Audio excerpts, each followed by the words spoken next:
Judul, Kemenko PMK buka workshop pengembangan STP. Menteri Koordinator Bidang Pembangunan Manusia dan Kebudayaan Puan Maharani yang diwakili Deputi Bidang Pendidikan dan Agama Kemenko PMK Agus Sartono membuka pelaksanaan workshop pengembangan Sains Teknopark atau STP yang digelar di Kusuma Sahid Hotel Solo pada Senin 8 Agustus 2016. Acara workshop pengembangan STP ini diikuti 150 peserta dari stakeholder, PUI, kementerian dan lembaga, Balitbang, dan pengelola STP.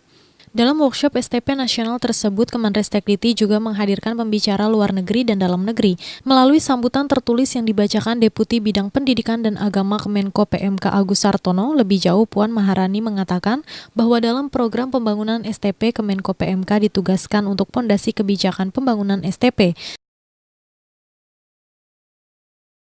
Masing-masing kementerian dan lembaga telah diminta untuk melakukan evaluasi mandiri terkait kesanggupan membangun Sains Teknopark yang ideal menggunakan kriteria yang telah dikembangkan bersama.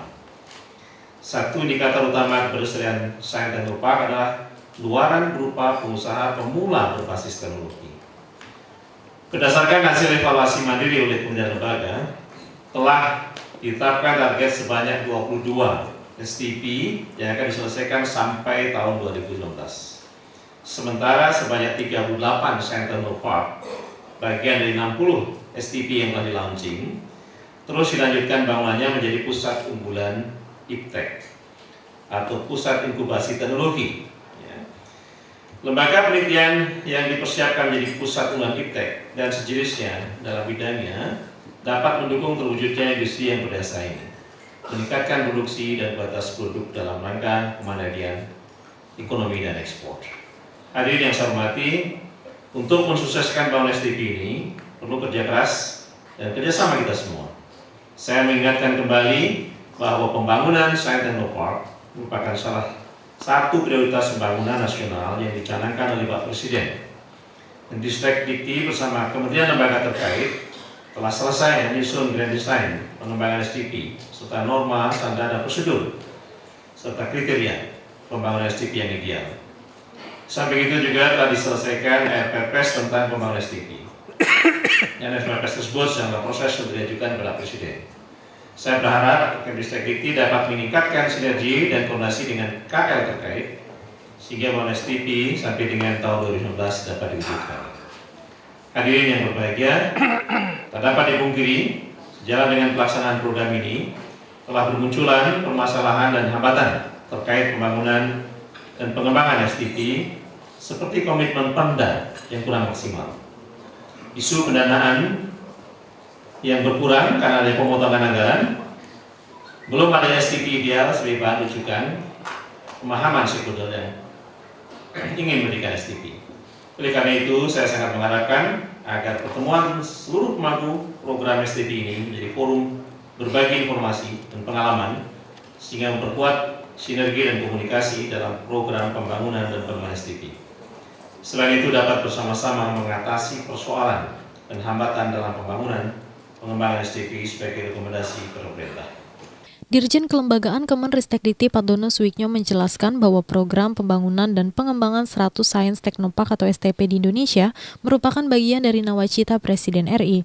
STP digunakan sebagai sarana untuk menginisiasi dan mengalirkan ilmu pengetahuan dan teknologi atau IPTEK dengan melibatkan unsur ABGC, akademisi, bisnis, government, dan community. Melalui penguatan inovasi dan komersialisasi IPTEK ini diharapkan dapat meningkatkan kesejahteraan rakyat dan daya saing bangsa. Patdono Suwiknyo berharap dalam workshop ini para peneliti dapat sharing pengalaman STP. Viti Dirjen Kelembagaan Kemenristekdikti Patdono Suwiknyo. Hasil studi banding yang dilakukan oleh Kementerian Ristekdikti bahwa pembangunan STP di negara-negara yang maju telah didapatkan, ternyata pembangunan STP sampai tahapan yang dia itu matang atau maju memerlukan waktu yang cukup lama. Di Korea memerlukan waktu 35 tahun, di Swedia Lunds itu 28 tahun, kemudian di Thailand 15 tahun. Dengan belajar dari negara-negara yang lebih dahulu sukses di dalam membangun dan mengoperasikan STP, harapannya Indonesia bisa membangun dan mengoperasikan STP dalam waktu yang lebih singkat dari itu. Dari pengalaman selama ini menyiapkan pembangunan dan pengoperasian STP, kita dapati masalah-masalah sebagai berikut. Satu, kita di Indonesia ini belum pernah punya pengalaman membangun STP sampai STP tersebut itu ya matang seperti halnya STP-STP yang maju yang ada di negara-negara maju. Misalkan kita lihat dari satu, kita tidak pernah punya STP yang spin-off company-nya itu bisa menjadi perusahaan multinasional. Seperti halnya STP-STP yang maju di luar negeri, banyak perusahaan yang spin-off dari STP tersebut menjadi perusahaan-perusahaan yang multinasional. Yang kedua, kita tidak pernah punya pengalaman membangun STP yang perusahaan-perusahaannya itu menyerap tenaga kerja dalam jumlah puluhan ribu maupun ratusan ribu. Yang paling akhir adalah kita tidak pernah punya pengalaman membangun STP di mana STP tersebut menjadi driver dari pertumbuhan ekonomi daerah. Itu problem yang pertama. Problem yang kedua, masalah yang kita hadapi adalah minimnya suplai inovasi pada STP yang inovasi tersebut sudah siap dihilirkan.